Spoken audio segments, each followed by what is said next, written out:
Kert Kingo, te olete nüüd siin suve jooksul kogunud allkirju Mart Helme presidendi kampaaniale. Kuidas on olnud vastukajad ja kuidas on läinud? Meie kogemuste järgi on kõik väga positiivne, sellepärast et Mart Helme on olnud ainukene avalikult üles seatud EKRE poolt kandidaat ja ei ole sellist tsirkuse tegemist, mis on lausa piinlik, et kus siis läbi lehe öeldakse, et ma ei tea, kas ma olen, aga kui kõik on nõus, siis olen, et see on lihtsalt niivõrd piinlik. Aga inimesed on väga toetavad ja eestlased tahavad endale väga eestimeelset presidenti ja kutsun üles kõiki andma ka oma allkiri Mart Helme kandidaadile ja rahva hääletuse toetuseks rahvatahe.ee leheküljel. Et meie seisame selle eest, et inimesed saaksid ise presidenti valida ja sellist tsirkust, mis praegust toimub, sellist läbiväärset tegevust enam ei oleks. Üks väga oluline reaktsioon on olnud see, et inimesed on mõistnud selgelt, et praegune presidendi määramise süsteem on täielikult läbi kukkunud. Ja just nimelt meie kampaania Mart Helme toetuseks, EKRE protseduurika, kuidas me oleme oma presidendikandidaadi välja valinud erakonna kongressil, teda esitlenud varakult. Selline peakski olema normaalne presidendi valimine ja kõik see osundab praegu sellele, et me peame minema otse valimiste teed, olgu 4 aasta pärast või olgu 8 aasta pärast või 12 aasta pärast, ma pean Riigikogu valimistsükleid silmas. Me peame selle ära tegema ja EKRE kandidaat näitab teed, kuidas peaks ühele vabale maale normaalsel moel presidenti valima rahva poolt, mitte tagatubades. Tõsi, meilgi ei ole praegu võimekust, et me läheme nüüd valimistele sellisel moel, et olekski rahva hääletus või rahva valimine. Me lihtsalt markeerime seda ära nii palju kui võimalik, kogume allkirju, rõhutame seda, et otse valimine on tähtis ja ma näen, et sellel on väga-väga suur toetus. Ja ma lohutan ka inimesi sellega, kes ütlevad, et ei ole ju võimalik, et ei ole võimalik, ei saa. Aga kuidas oli võimalik, et me lõpuks pärast 30 aastat võtsime ära Vene kodanikelt valimisõiguse kohalikel valimistel ja EKRE survel võeti ära ka halli passi omanikel valimisõigused. 30 aastat rasket tööd, veenmist. See on võimalik ja võib-olla siis 5 või 10 aasta pärast jõuame otse valimisteni, nii et Mart Helme on nagu selle idee kõige ehtsam väljendus, et presidendivalimised peavad olema otsevalimised. Ja kui oleks otsevalimised, ma näen, et Mart Helme oleks ka väga suure võidu võimalusega, sest tema populaarsus rahva hulgas on praegu ilmselgelt kõige kõrgem kõikidest välja käidud nimedest. Arvo Suurma, te käisite ka kampaania korras Rakveres ja seal Virumaal kogumas siis allkirju presidendi kampaania jaoks Mart Helmele. Kuidas olid vastukajad ja kuidas nagu kokku võtate ja muidugi see veel käib edasi ka, aga et milline on selline reaktsioon? Ja ma käisin nii Rakveres, ma käisin nädal ka. Rahvas on väga seda meelt, et presidenti peaks otse ikkagi valima, siis on ju teada, keda valid.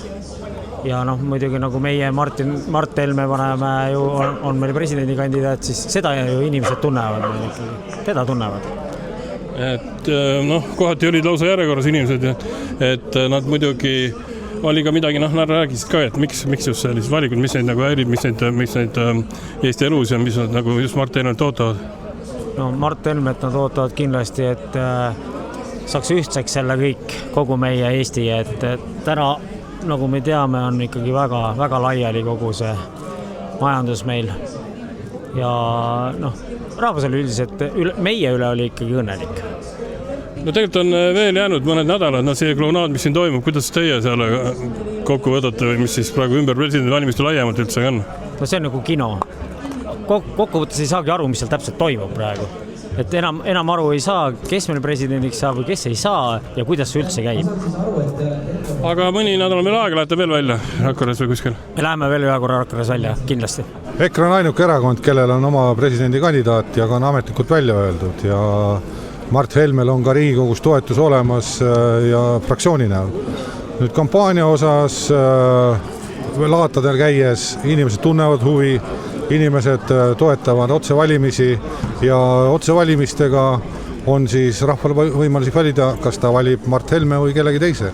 Ja Mart Helme on EKRE kandidaat ja kutsun kõiki tema poolt hääletama internetikeskkonnas rahvatahe.ee, mis annab toetushääle nii Mart Helmele kui ka presidendi otsevalimisteks. Merike Lumi korjasite ka Tartus EKRE telkidega, käisite väljas, kogusite allkirju Mart Helme toetuseks.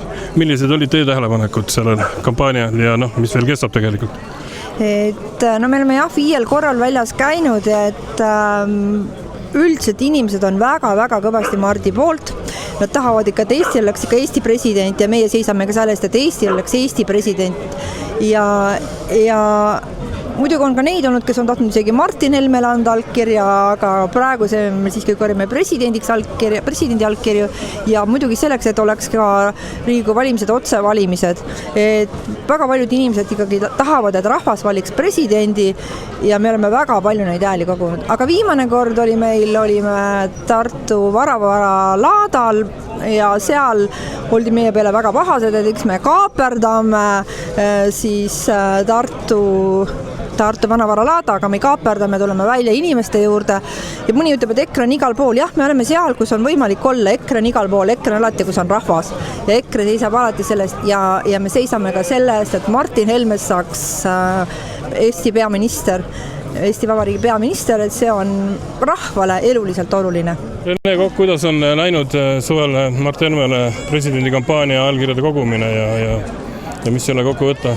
No ma arvan, et väga hästi, et kui me täna vaatame seda kõike, mis toimub presidendi valimiste ümber, siis meil täna ju ainult üks kandidaat ongi, kelleks on Mart Helme. Ja Mart Helme ongi see, keda tuleks ka valida, et on selline, kuidas inimeste meelsus on olnud, mida nad on vastukajaks öelnud, kui olete käinud? Ja minu arust on Mart väga hästi inimestele, ütleme siis eesti keeles peale läinud ja selles mõttes sobib väga hästi presidendi kandidaadiks ja Mart on rahva inimene, inimeste inimene, nii et nagu me just enne ütlesin ka, siis meil täna ju ainult üks presidendi kandidaat on ja see ongi Mart. Nii et teie üleskutse on ka siis? Kindlasti minna valima ja anda oma hääl rahvatahe.ee lehel. Minu jaoks oli väga üllatav see, et noored olid väga palju rohkem teadlikumad kui tegelikult, ütleme keskealised või vanemad inimesed, kes tulid küsima, et miks te neid allkirju korjate. Ja kui me ütlesime, et see ei ole mitte ainult Mart Helme toetuseks, aga see on ka see, et kas te tahate et rahvas saaks presidenti valida, oleksid otsevalimised, siis noored olid absoluutselt täiesti teadlikud ja mis oli huvitav, et noored poisid olid tegelikult väga konservatiivsete vaadetega, väga kindlate vaadetega selles mõttes ja nad tulid ütlema otse, et me tahame, et te rohkem oleksite pildil, et te oleksite võimul, ärge jumala pärast lubage Eestisse migratsiooni, vaadake, mis toimub mujal riikides, mitmed ja kusjuures omavahel mitte tuttavad noormehed käisid seda rääkimas, kes kõik rääkisid ühte ja sama juttu. Ehk siis noori väga ärritab see, mis toimub teistes riikides, kus on väga tugev migratsioon, mis toimub Inglismaal, mis toimub Saksamaal, nad olid väga hästi kursis ja väga mures, ütleme siis niimoodi. Et minu jaoks oli see väga üllatav, kui teadlikud tegelikult noored olid ja kui konservatiivse mõttelaadiga, just eriti noored meesterahvad. Ja head inimesed, kui te olete otsevalimiste poolt, kui te olete selle poolt, et meil oleks võimekas president nii välispoliitikas kui sisepoliitikas, siis minge lehele rahvatahe.ee ja andke oma toetusallkirju.